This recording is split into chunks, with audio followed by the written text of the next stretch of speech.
The office was dead silent, like a tomb with fluorescent lights. My fingers hovered above the keyboard, not typing, just floating there, as if pressing a single key might send everything crumbling down. I wasn't working. Not really. The spreadsheet on my screen hadn't changed in hours. Numbers blurred together like the promises I used to believe. Stable, predictable, comforting lies that used to mean something. It was nearly 9:30 p.m. The hum of the air conditioning buzzed like static in my skull, drowning out even my own thoughts. Everyone else had gone home hours ago. Hell, the cleaning crew had come and gone. But I stayed, like I always did now, pretending I had work to finish, when all I was really doing was avoiding that house. That fucking house. Empty, cold, and soaked in betrayal. My name is Evan, 37, senior financial analyst. Married. Or at least, I used to be. The ring on my finger was still there, but lately it felt like it was burning my skin. Like a reminder. Like a joke. I hadn't slept in our bed in over a week. I couldn't. Not after finding out what had happened in it. Where she'd been. Where she'd let him be.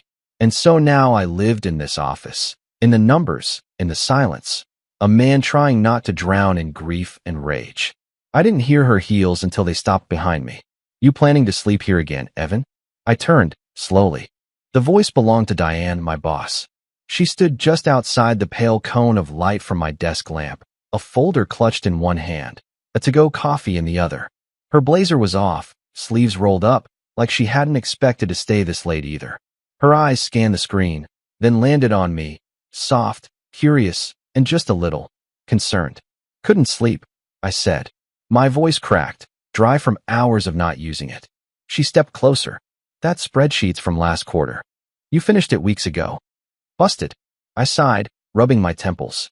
Guess I needed something to look at. Diane didn't respond right away. She just nodded slightly, then set the coffee cup down beside me. It was still warm. Vanilla latte, my usual. She remembered. Of course she did. She always remembered. You've been here late every night this week. And last week. I figured I'd stop pretending not to notice. She leaned her hip against the edge of my desk, folding her arms, her blouse pulling just slightly across her chest. She wasn't trying to be provocative, not overtly, but Diane had a way of owning a room even when she wasn't trying. She was sharp, beautiful, unapologetically confident, and for the first time in days, I actually felt present, aware of another human being. Rough patch? She asked gently. I couldn't help the bitter smile. That's one way to put it. Diane nodded. You want to talk about it? I shook my head, though part of me wanted nothing more than to spill everything. But that was the thing with grief. It made you both crave connection and fear it. I didn't want pity. I didn't want comfort. I just didn't want to go home. I'm fine, I lied. She raised an eyebrow. You're lying. I chuckled, and it felt unnatural, like my face wasn't used to smiling anymore. Come on, she said. Let's go. I blinked. Go. She held up the folder. I was going to take these home to review, but I could use a fresh perspective. Let's hit the conference room. Order some takeout. Call it a brainstorming session. Diane. No excuses, she said, already turning toward the hallway. You're not doing anyone any good burning yourself out like this.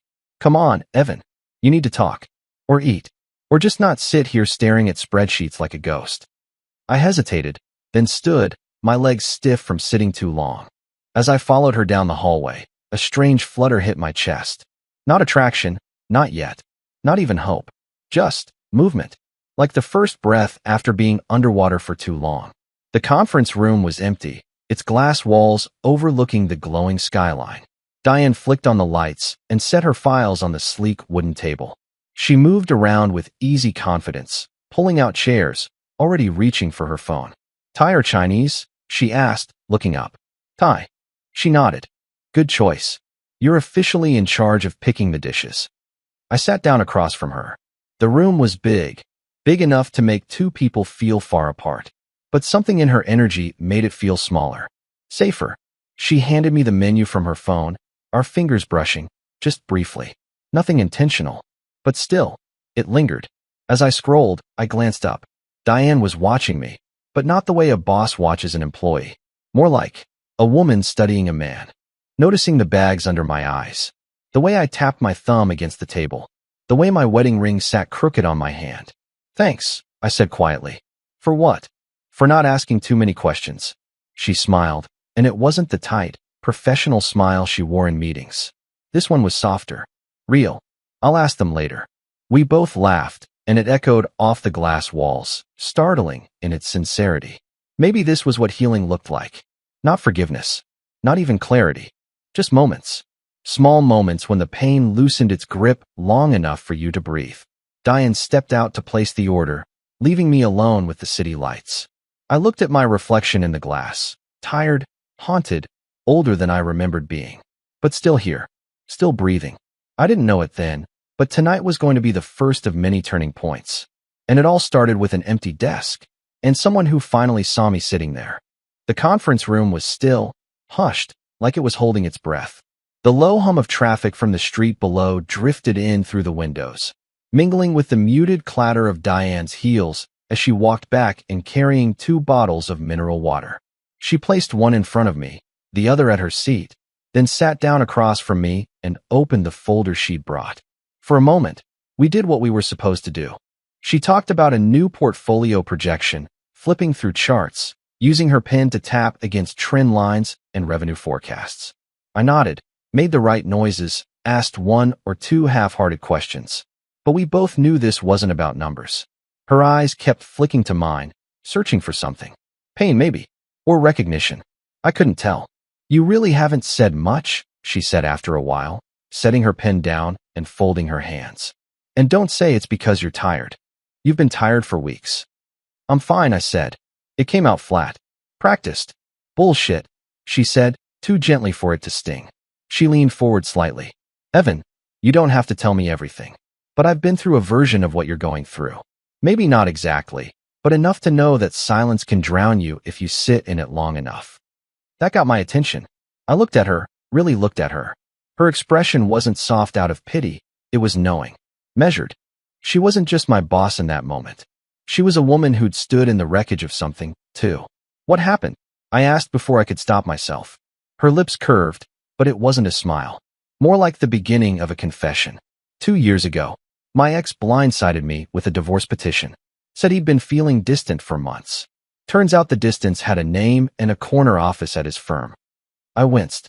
I'm sorry. Don't be. He did me a favor. Eventually. There was a quiet pause between us, heavy but not uncomfortable. I still feel like I'm the only idiot in the world who didn't see it coming, I said. You're not. We sat in silence again, both letting the air settle. The food hadn't arrived yet, and neither of us was really focused on the work we'd pretended to be discussing. I didn't mean to keep staying so late, I said eventually. It just felt easier, being here, pretending I had something urgent to finish. I know.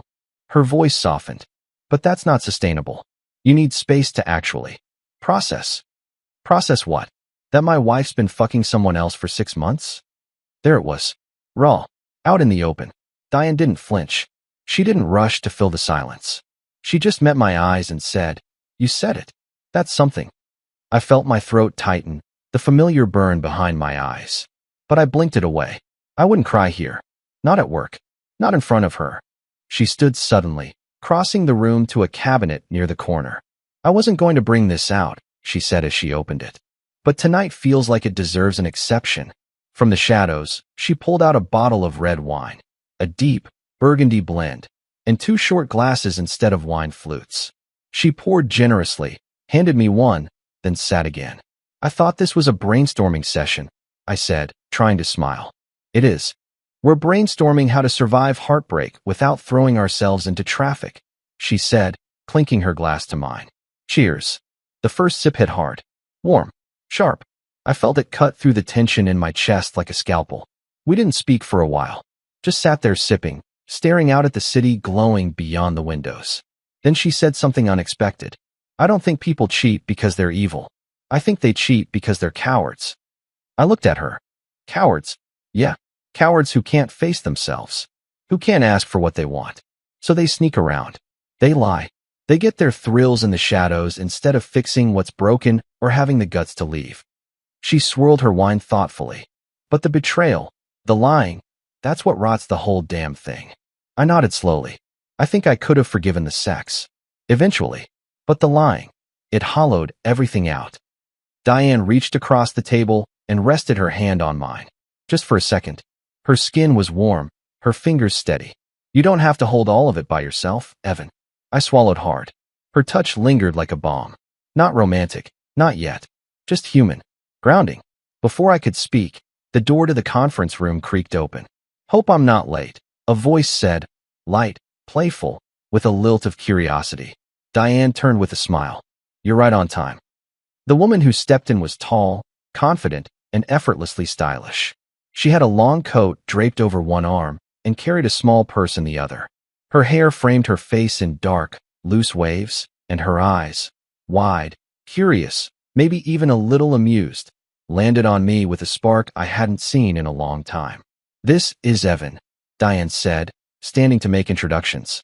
Evan, meet Harper, old friend of mine from college. She's in town for a few days, consulting gig. Thought she might like to sit in on our strategy session. Harper extended her hand with a grin. Nice to meet you. I promise I won't derail whatever serious business meeting this is. Trust me, I said, standing to shake her hand. It's not as serious as it looks. Her touch was different than Diane's. Lighter, curious. Her fingers lingered just a beat too long, and her smile widened like she noticed it too.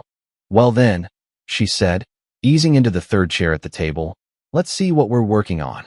Diane looked at me and raised her brow, just a hint of mischief behind it. And just like that, the air shifted.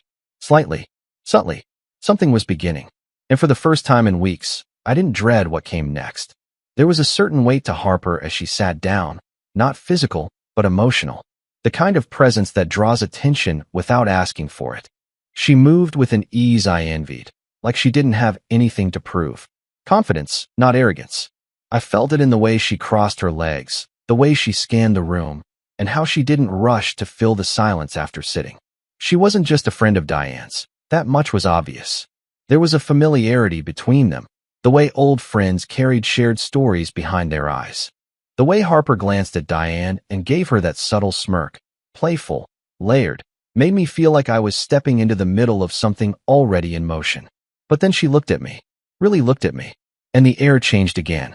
So, Evan, she said, resting her chin on her hand, how long have you and Diane been holding these secret after-hours meetings? I chuckled, rubbing the back of my neck. Just tonight, actually. She caught me hiding out at my desk. Harper raised an eyebrow. Hiding from what? The question was bold, direct, but not unkind. And something about the way she asked it made it impossible to deflect. My wife? I said, swallowing the words like medicine. Or, more specifically, the version of her that doesn't exist anymore. Diane's eyes flicked toward me with a quiet warning. Not that I'd said too much, but that I didn't have to say anything more if I didn't want to. But Harper didn't recoil. She just nodded, her expression softening. Ah, she said.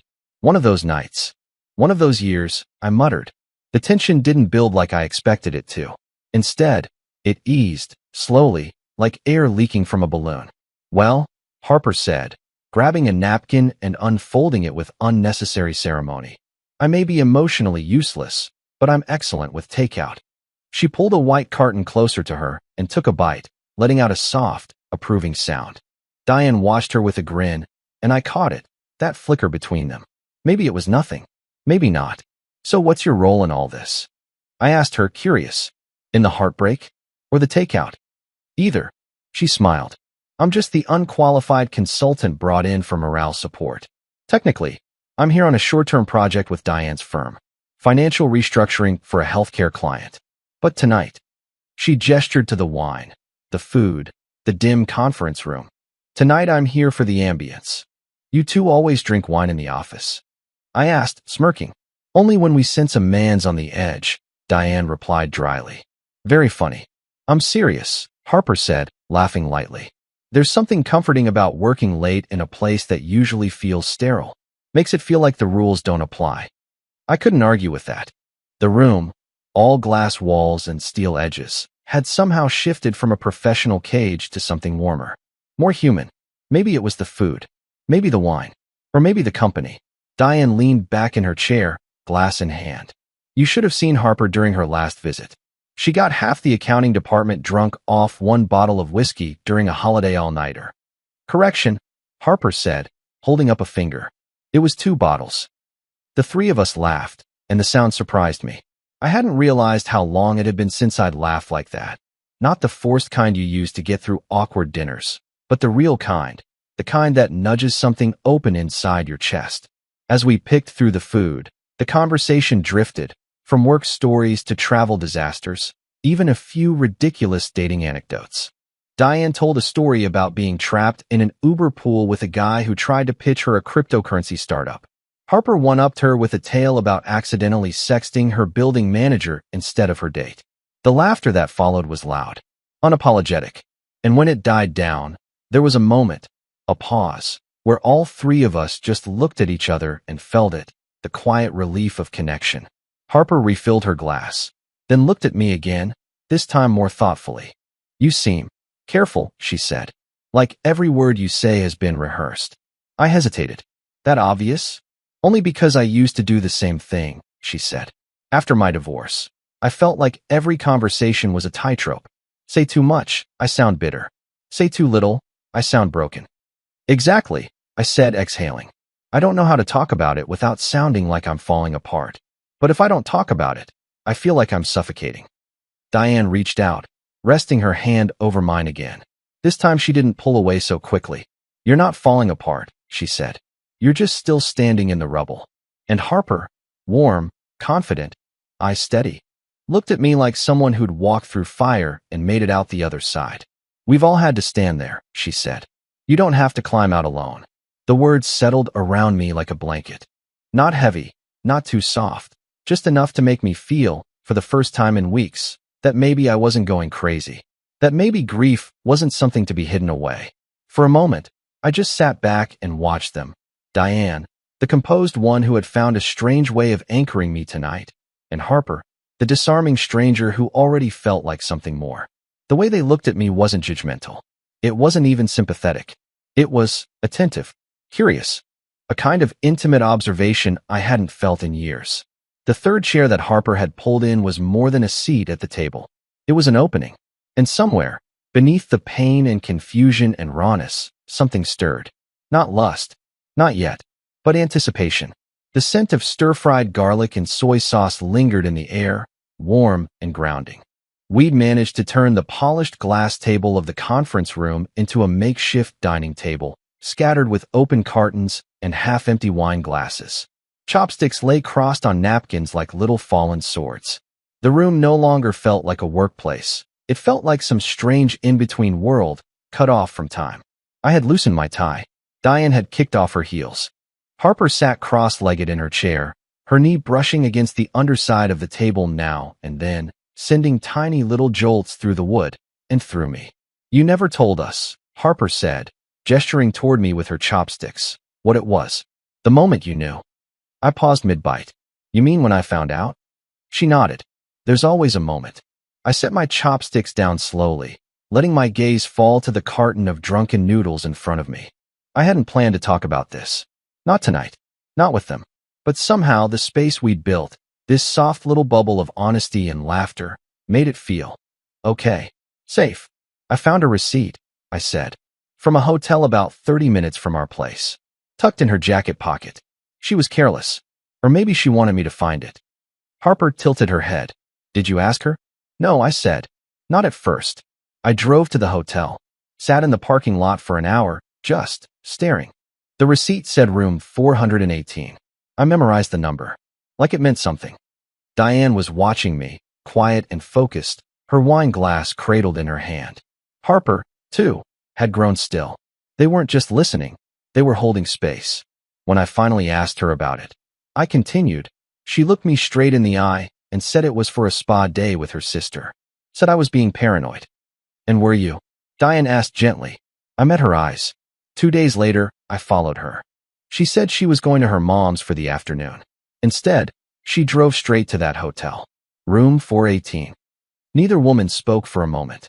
Just the sound of the city outside and the faint hum of the building's HVAC system. I waited until she came out with him. I said, voice tight. He was tall, confident, casual, like he'd done it 100 times. She laughed at something he said, touched his chest, and I exhaled, the breath ragged. I realized in that second I wasn't watching my wife anymore. I was watching someone else entirely. Diane reached across the table and touched my wrist. Her hand was warm. Steady. I'm sorry. Harper's expression was softer now, less playful. That kind of betrayal. It doesn't just hurt. It rewrites you. Yeah, I said. That's exactly what it feels like. Like someone took a red pen to your memories and started crossing out all the good parts. The silence that followed wasn't awkward. It was filled with understanding, the kind that didn't need to be spoken aloud. It hung between the three of us like a shared scar. Harper finally broke it with a light sigh. God, now I feel shallow. Why? I asked. Because I was going to talk about how I accidentally flashed my neighbor this morning. That made Diane snort, which made Harper grin, which made me laugh, the sound sudden and unfiltered. What? I asked. Harper leaned forward, chin in hand. So my Airbnb has this dumb little window in the shower. Frosted, but not very well. I leaned out to open it, completely forgetting the top half of me was uncovered, and locked eyes with this old man walking his pug. He nearly dropped his latte. Diane was laughing now, full-bodied and bright. You are unbelievable. What? Harper said, mock-offended. He looked impressed. I shook my head, grinning. So the pug saw your jugs. Noted. That cracked them both up, and for a brief, strange moment, I didn't feel like the guy with the broken marriage. I felt normal, like a man in the company of two sharp, beautiful women who weren't treating him like a project or a victim, just a person, present, real. We eased back into eating, slower now, more casual, more comfortable. Diane leaned forward, her blouse subtly unbuttoned from earlier, just enough to reveal a soft line of skin at her collarbone. So what would you have done if she told you the truth right away? You mean if she'd said, "Hey Evan, I've been screwing someone else behind your back"? She shrugged. Yeah, I thought about it. Really thought. I might have left that night. Or maybe I'd have begged her to stop. I don't know. The not knowing made me weak. Harper nodded slowly. Truth has a weird way of giving us power, even when it wrecks us. Exactly. She took another sip of wine and studied me over the rim. You don't look weak. Her voice wasn't flirtatious, but something shifted in the air again. That subtle hum, a low, electric pull that had started earlier, it flickered again. I didn't reply. I couldn't. Diane shifted in her chair, letting her fingers brush mine for just a second as she passed me another napkin. Not by accident. Not at this point. Our fingers touched. Rested. She didn't move. Harper saw it. And her eyes flicked to Diane, then to me, and something unspoken passed between them. Some current I didn't fully understand yet. The conference room didn't feel like a workplace anymore. It felt like a pocket of night cut off from everything else. A floating world where old rules didn't apply. Takeout boxes. Half-empty wine. 3 people, sitting around a glass table in the dark. And beneath it all, something starting to simmer. Quietly. Slowly. But undeniably. It was after 11 when I finally said it. Not because I planned to. Not because I thought the moment was right. It just slipped out, like air after holding your breath too long. I haven't told anyone, I said, staring at the wine that shimmered in the bottom of my glass. Not a single person. Not even my brother. Harper looked up from her carton of noodles, her dark lashes lifting slowly. Diane paused mid-sip, the glass still raised near her mouth. Neither spoke, but I didn't need them to. Their silence was the kind that welcomes truth. I pushed back my chair a few inches and leaned forward, elbows resting on my knees. My voice came out low. Tired. She cheated with someone from her yoga studio. Some smooth-talking bastard with a six-pack and a motorcycle. Real original, right? I tried to smile. It didn't land. I used to pick her up from that studio. Bring her smoothies.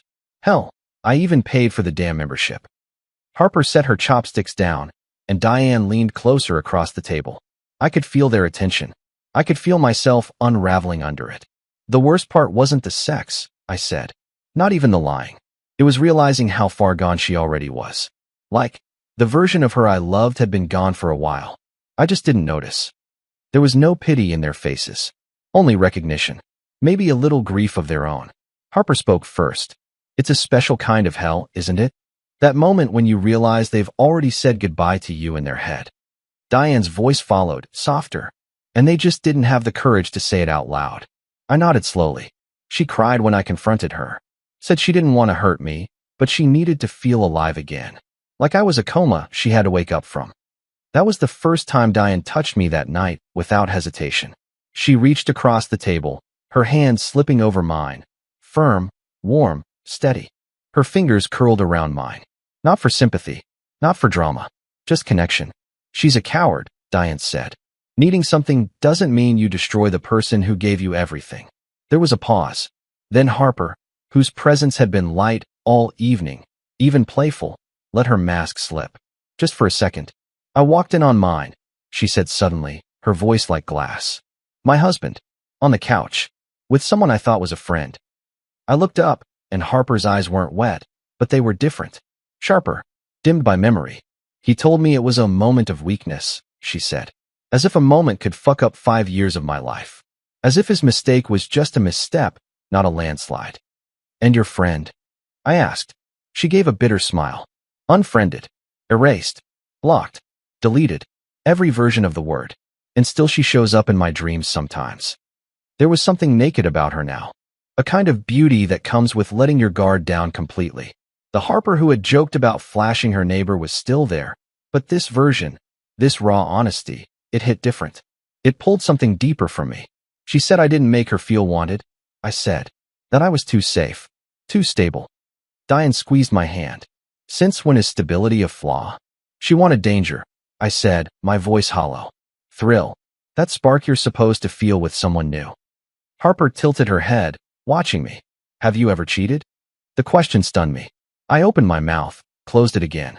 No, I said finally. Not once. Even when I wanted to. Even when things got bad. Harper didn't flinch. But you thought about it. I nodded. After I found out, yeah, I wanted revenge. I wanted to feel what she felt. To make her jealous. Make her hurt. And? Diane asked. I looked between them. I couldn't go through with it. It just felt empty. The silence that followed wasn't cold. It was thick. Charged. Harper leaned back in her chair, her fingers lightly brushing the rim of her wine glass. So what now? You just let it sit there? The betrayal, the rage, the sadness, just simmering under your skin? No, I said. I'm done simmering. I'm done pretending I'm okay. Tonight was the first time I didn't feel like I was walking around in a corpse of a life. Diane's eyes softened. You're not dead, Evan. You're healing. That's messy. It doesn't follow a script. There was a beat. Then Harper stood. She didn't say anything. Just walked around the table, slow and measured, until she stood behind me. Her hands rested lightly on my shoulders, and I felt her thumbs press down. A quiet, grounding touch. The kind that said I see you more than words ever could. I didn't move. I couldn't. Diane stood too, walking around the other side. She crouched in front of me, resting her palm on my knee, looking up at me with steady calm. You don't have to carry all of it alone anymore, she said. Harper leaned down slightly, her breath brushing my neck. And you don't have to punish yourself for being the one who stayed loyal. Their closeness was overwhelming. Not sexual. Not yet. Just human. Intimate in a way that stripped me bare without touching my skin. I looked at Diane, then at Harper. I'm scared, I admitted. I'm scared that if I let myself feel everything, I'll break. You won't, Diane whispered. Or if you do, Harper added, we'll be here to help pick up the pieces. The air was heavy with warmth, with tension, with something electric building beneath the surface. Their hands stayed where they were, on my body, on my heart, and I let them. For the first time in months, I didn't feel like a ghost. I felt wanted, seen, held. You'd think a room like that would stay heavy after a moment like that, weighted down by confessions, by pain, by the kind of closeness that comes after secrets are dragged into the open. But something strange happened. We started to laugh. Not immediately, but softly, slowly, like our bodies remembered how, even if our hearts were still catching up.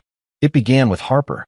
She was still behind me, her hands on my shoulders, when she said, I swear, if we were in a movie, this is where someone would walk in with a clipboard and fire all three of us. Diane snorted. Or HR would crawl through the vents like the SWAT team. I chuckled, the sound hoarse but real. You two make a surprisingly good therapy team. Harper leaned closer to my ear. We charge by the hour. First session's free, but there's a surcharge for tears. And a bonus for breakthroughs, Diane added, standing up and stretching her arms above her head. Her blouse lifted slightly, revealing a thin sliver of toned skin above her waistband. I shouldn't have noticed it, but I did. Every detail, every subtle shift in the atmosphere. The tension didn't vanish, it just changed shape. It softened. Diane walked over to the corner of the room and hit the light switch, leaving only the glow from the city bleeding through the glass walls.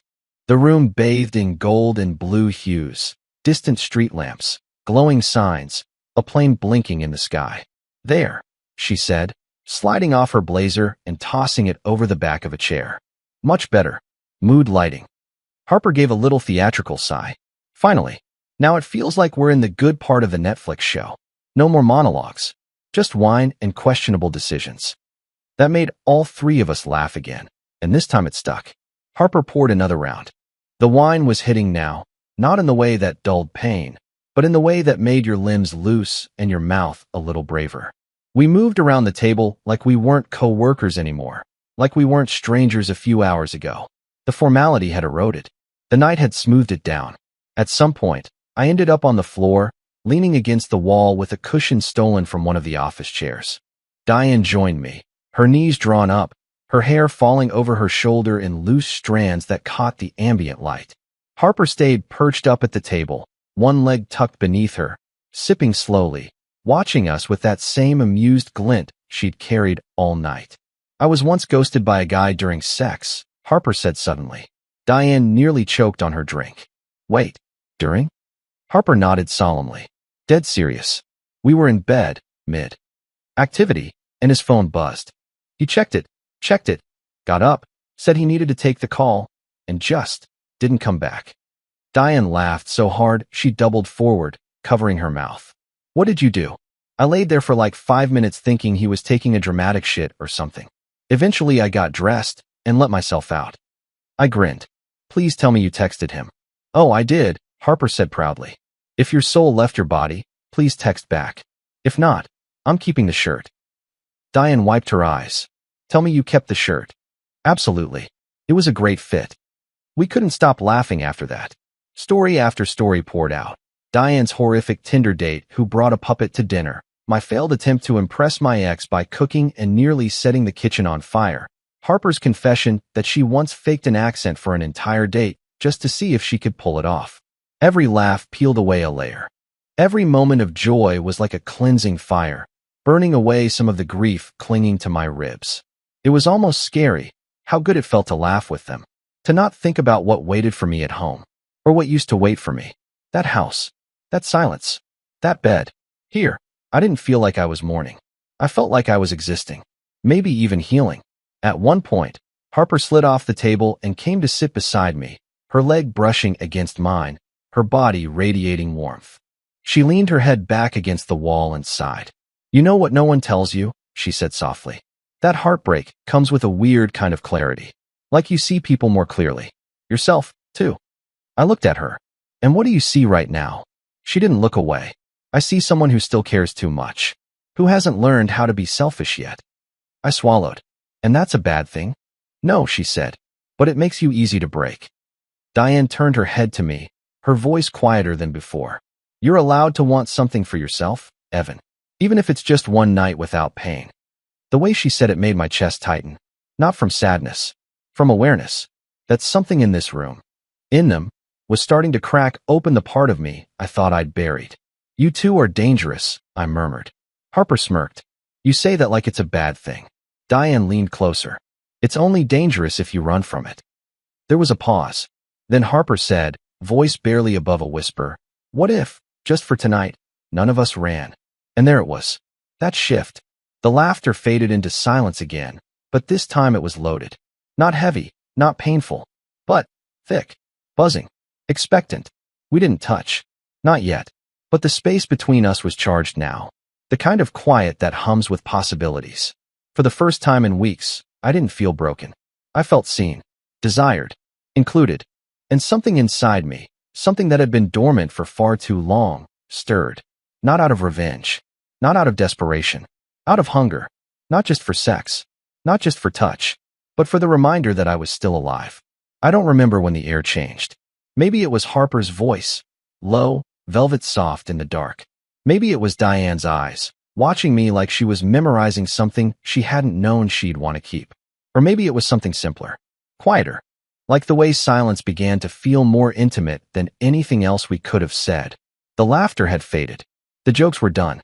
All that was left was three people sitting too close in a room that no longer felt like work. Harper shifted beside me, her shoulder brushing mine. Not by accident. It lingered, stayed, the fabric of her sleeve warm against my arm. She didn't move. Neither did I. Diane hadn't said much in the last few minutes, but I could feel her presence like gravity. She was on my other side now, curled into the corner of the floor with her legs tucked beneath her, glass cradled in both hands. Her hair had loosened completely, cascading down in thick waves. She wasn't the version of her I knew from boardrooms and quarterly reports. She was softer, less composed, but no less powerful. And then it happened. Harper reached for the takeout container between us, her fingers brushing mine. We both paused. It wasn't the accidental kind of touch. Not this time. Her hand didn't jerk away. Mine didn't either. Her skin was warm, her fingers light but steady, a deliberate slide that barely grazed the back of my knuckles. A flicker of static passed between us, sharp and precise. She took the container, her eyes catching mine for just a second too long. Her smile was small, a little crooked, a little dangerous. She knew. Diane shifted closer. I could hear the soft drag of fabric as her knee touched mine. This wasn't coincidence. This was movement. Subtle, gradual, but unmistakable. Something was unfolding. Quietly, Diane leaned her head against the wall, her gaze following the city lights beyond the glass. You ever think about how easy it is to become invisible? She asked. I turned to her. What do you mean? In relationships, she said, still watching the skyline. You give. You support. You become the dependable one. And then one day, they stop seeing you. Until you're just part of the furniture, Harper added, voice low. I think, Diane said, finally looking at me. People forget how to touch someone like they mean it. That landed heavier than anything else that night. Touch. Real, intentional, human touch. The kind that didn't just say I want you, but I see you. Her eyes didn't leave mine as she set her glass aside and slowly reached out, her fingertips brushing the side of my jaw. Light. Testing. Her nails grazed my skin, and I forgot how to breathe. Is this okay? She asked, just above a whisper. I nodded. My voice wouldn't come. My body was already answering for me. Harper watched, her lips parted slightly. She didn't interrupt, didn't flinch. If anything, she leaned in closer, as if the electricity passing between Diane and me had pulled her into the current. Diane's fingers trailed down my neck, slow and thoughtful, before she let her hand fall away. But the absence of her touch only made the space between us tighter. Harper tilted her head. You ever miss being touched just because? I looked at her. Every day. She nodded, like she'd known the answer. Then, carefully, she reached for my hand and slid her fingers between mine. Not rushed, not performative, just presence. I stared down at our hands, hers delicate but confident, and then up at her. The city lights made her eyes glow gold at the edges. I'm not trying to fix you, she said. I just don't want you to feel forgotten anymore. Diane shifted again, moving closer so that her knee pressed against my thigh, and her hand came to rest on my other arm. Her voice, when it came, was soft and deliberate. You deserve to be touched without having to earn it. Something in me cracked.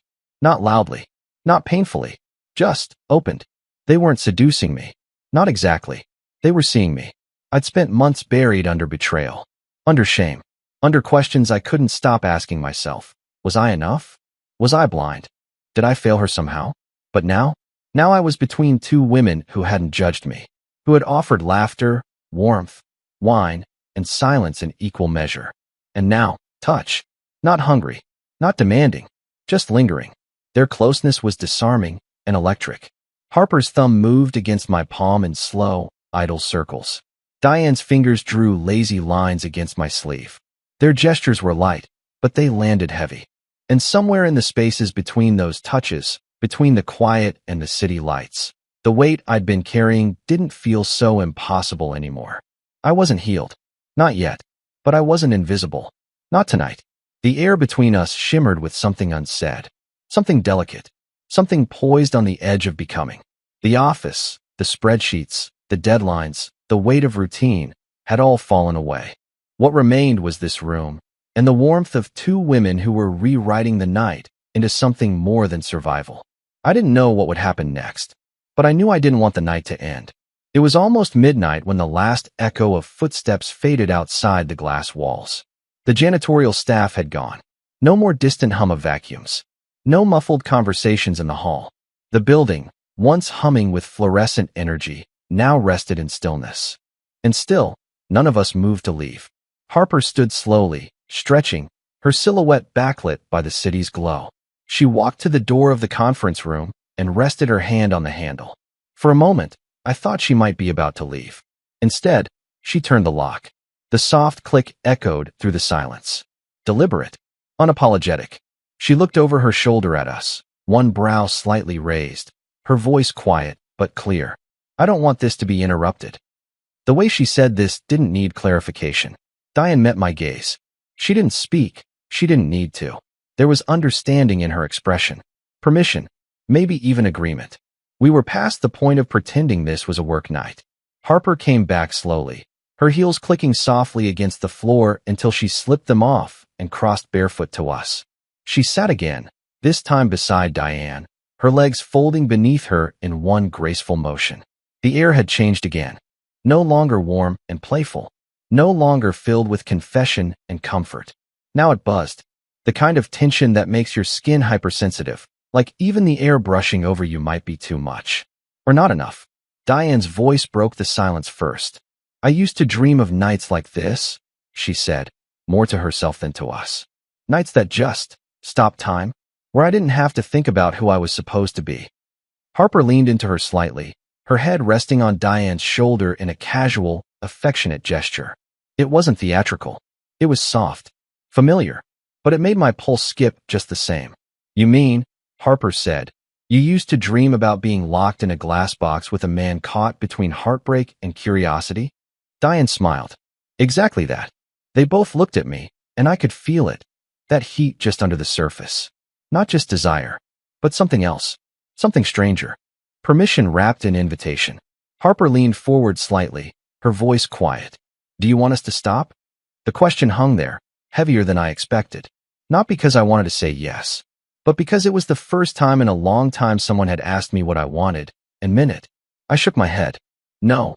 Harper didn't smile. She just nodded. And then her hand, slow, deliberate, reached for my thigh. Not possessive, not greedy.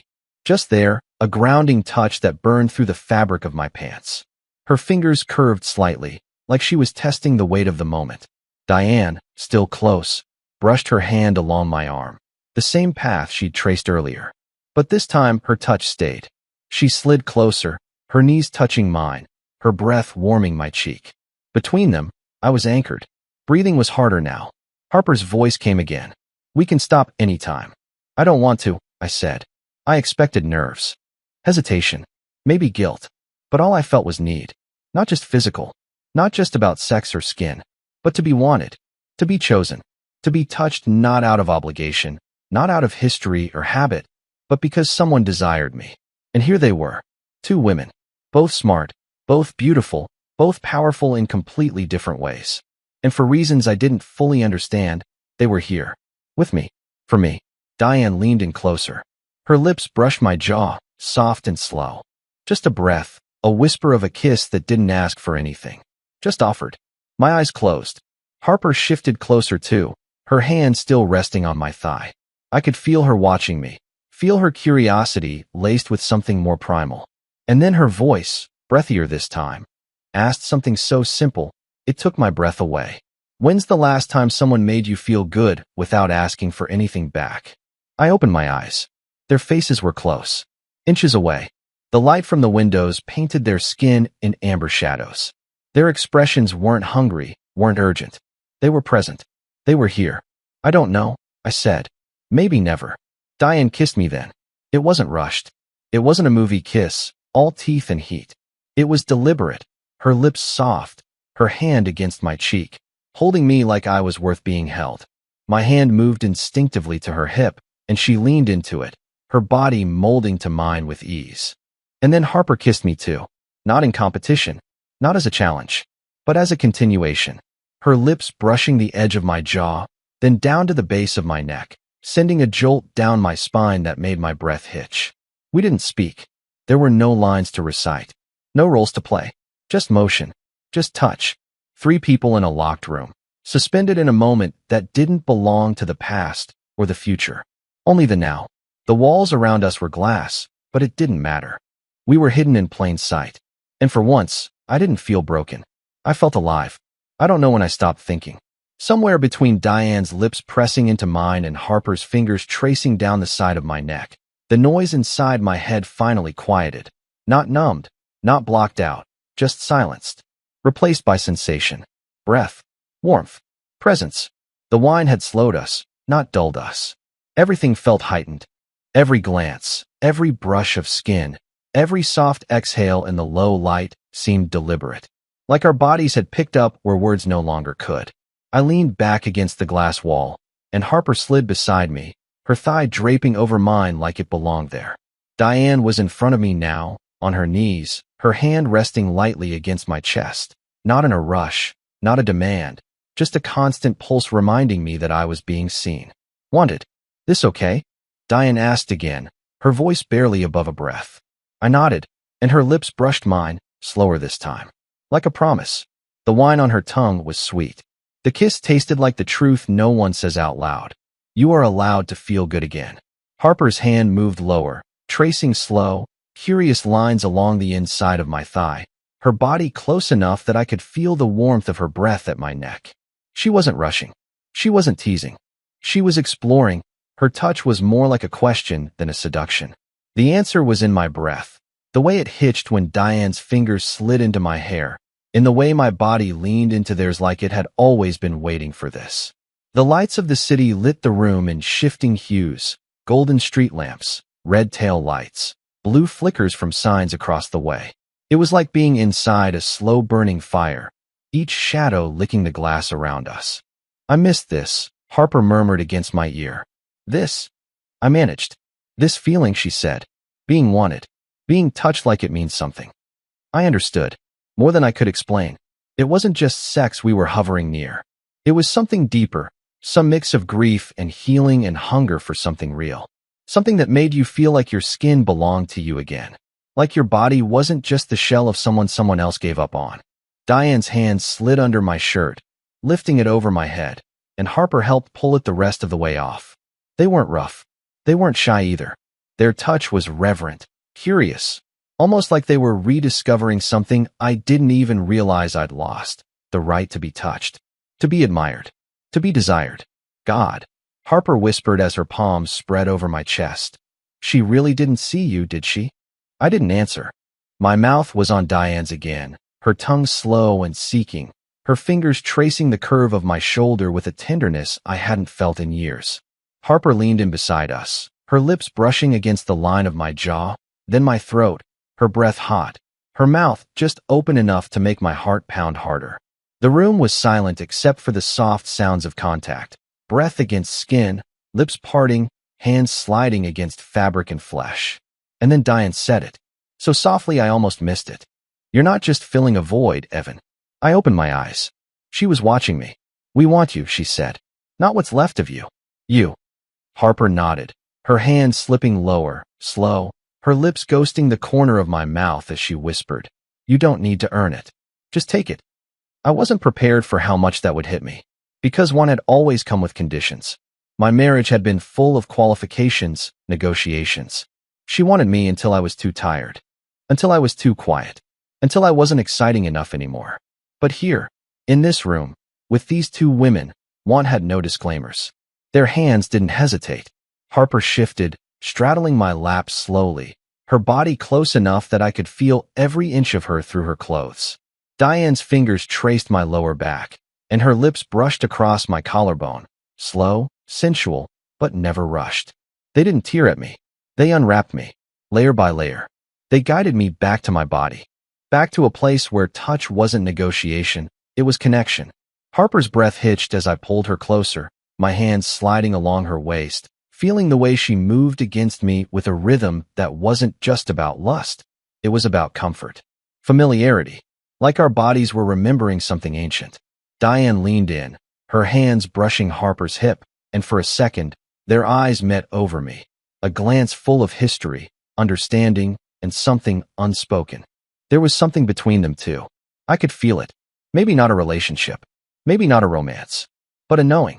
A closeness that had been there before tonight, and was deepening by the second. And somehow, I wasn't outside of it. I was part of it. A man who had once been betrayed, now held by two women who weren't trying to fix him, only feel him. My body reacted to their closeness, but more than that, my soul did.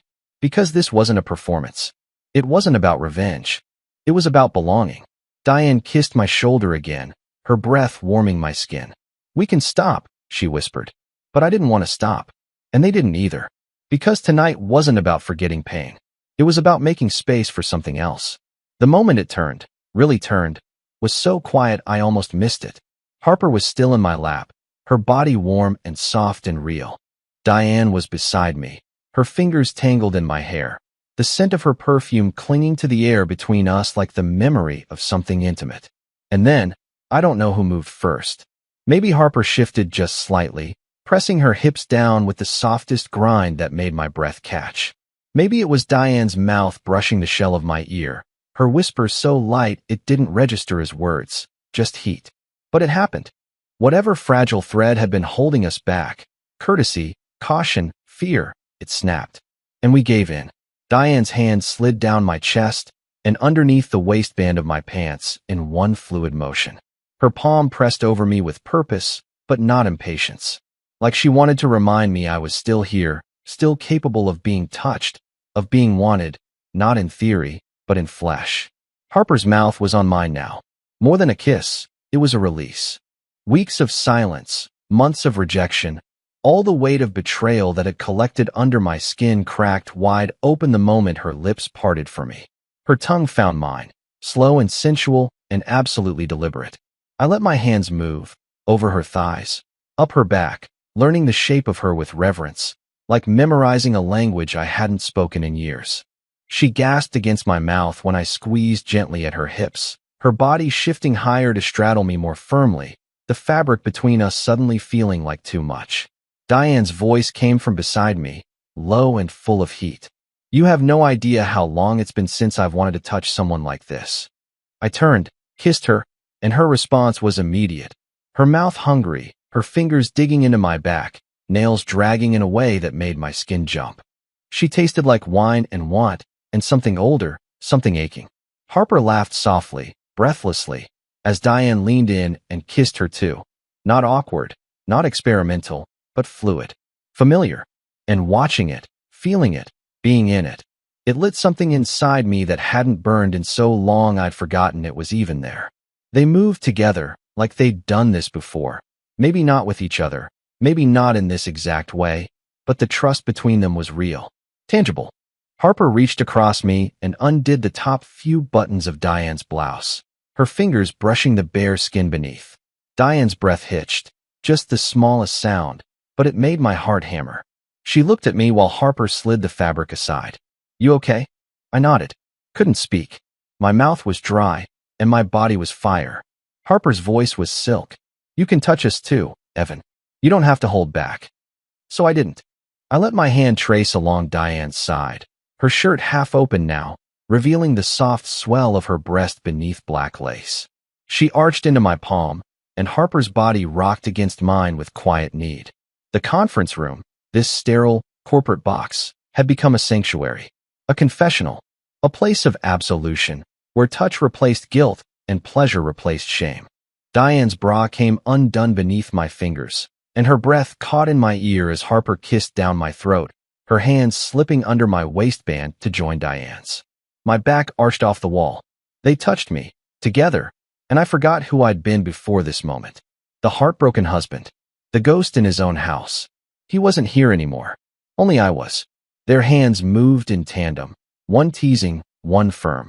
Their mouths sharing me, my skin, my breath. Harper whispered things I couldn't remember. Diane moaned low in her throat, and the sound felt like fire under my ribs. When I finally reached for Harper's shirt and pulled it over her head, she gasped softly, arching forward, letting me see her.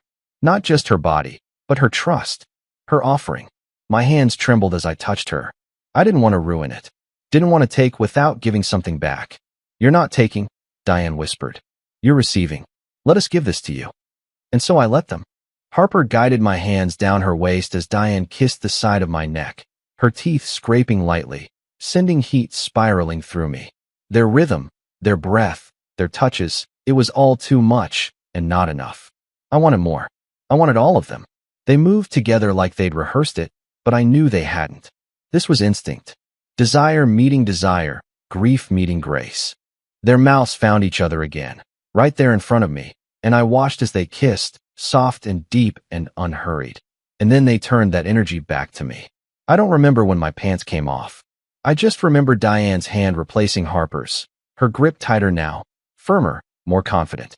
Harper pulled my head to her chest, cradling me there like she could feel the old pieces breaking, the new ones rearranging beneath her skin. I moaned into her, my body trembling, every nerve awake. Diane's voice was in my ear, telling me I was beautiful, telling me I was allowed to feel good, that I deserved to. No one had said that to me in years. Not like this. They took turns, teasing, touching, kissing, until I was panting, my hands clutching at their hips, their waists, my mouth chasing skin, breath, salvation. And then, like they both felt it at the same time, they slowed. Let the moment hover. Let the tension build to the edge of something neither of us had fully said out loud. Harper looked down at me, her voice low. Do you want this to be everything it can be? I nodded, and she smiled. Then let go. The first thing I noticed was the light. Not the buzzing overhead fluorescence. They'd stayed off all night, but the soft, creeping blue-gray of dawn filtering through the glass walls. The city outside had changed, its neon buzz dimmed to a tired glow. Office towers stood in quiet reverence, their windows like blank eyes reflecting a world just beginning to stir. Inside the conference room, it was still. The air was warm with breath, with the remnants of something unspoken but deeply felt. Our bodies were tangled loosely, half draped in discarded clothes, surrounded by the chaotic aftermath of a night that felt impossible. Takeout containers pushed to the side, pillows askew, a single wine glass tipped over on the table, red bleeding into a stack of reports. Harper stirred first. She was curled under my arm, one leg thrown over mine, her cheek resting against my chest. Her hair was a wild halo, dark and soft and smelling faintly of wine and skin. She blinked slowly as the light touched her face, then looked up at me, not with panic or confusion, but something quieter, calmer, a sleepy half-smile. Morning already? She murmured. Barely, I said. My voice was rough with sleep. We beat the sun. She nestled closer, sighing. Feels like a dream. Diane was on my other side, still half asleep, her back to me, but her fingers loosely threaded through mine. She shifted at the sound of our voices, stretching gently before turning over, her eyes blinking open, sleepy but alert in the early morning haze. For a moment, none of us spoke. We just lay there, three bodies wrapped in silence, surrounded by the hum of the world waking up around us. It didn't feel dirty. It didn't feel like cheating, or sin, or chaos. It felt earned. Diane sat up slowly, reaching for her blouse, pulling it across her bare shoulders with a soft rustle of fabric. Do you regret it? I asked before I could stop myself. She looked over her shoulder, pausing. No, she said. Not for a second. Harper propped herself up on one elbow, the sheet barely covering her chest. Wouldn't take it back if you paid me. I let out a slow breath. I don't know what to do with all this. Diane smiled softly. You don't have to do anything yet. We don't need a label, Harper added, brushing her fingers through my hair. We don't need answers. But we do need coffee, Diane muttered, standing and stretching, her body silhouetted against the glass as the sunrise caught the curve of her spine. She pulled her hair into a lazy knot and padded toward the door, barefoot and unbothered. She didn't unlock it yet. She just stood there for a moment, watching the city as the first real sliver of sun breached the skyline. The glow painted her face gold, and I found myself watching her like she was a painting. Harper leaned into me again, quieter now. You think she's going to freak out about what happened? I turned my head toward her. Are you? She shook her head. No, I think I needed this as much as you did. There was something unspoken beneath her words. Not love, not yet. Not even lust anymore. but something older, deeper, an understanding between survivors. Diane came back, dropping beside us again, tugging on her skirt, then buttoning her blouse slowly. I'm not going to pretend I know what this was, she said. But it wasn't meaningless. Harper nodded. It was real. I sat up, pulling my pants on, trying to get my head around the enormity of it. The night had been one thing, but the morning, this, was something else. Reckoning. Not with guilt. With clarity. My wife's betrayal had hollowed me out, made me question who I was, what I was worth. But last night had reminded me that I was still someone, still capable of being touched, of being chosen. I wasn't whole again, but I wasn't broken in the same way. I stood, moving to the glass, watching the city come alive. Taxis, joggers, men in suits holding lattes. None of them knew what had happened behind this wall of glass. This strange pocket of intimacy in a world built on appearances.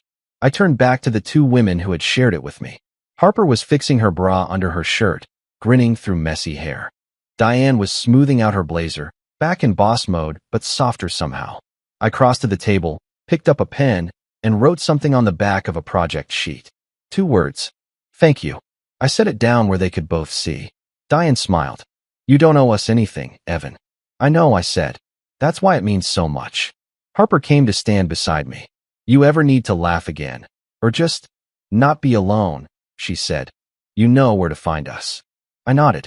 Then Diane did unlock the door, and it sounded louder than it should have. Not harsh, just final. The night was over, but it hadn't been lost. As I stepped into the hallway, I felt the morning hit my skin, fluorescent lights overhead, voices down the corridor, keyboards tapping back into rhythm. The office was waking up, and so was I.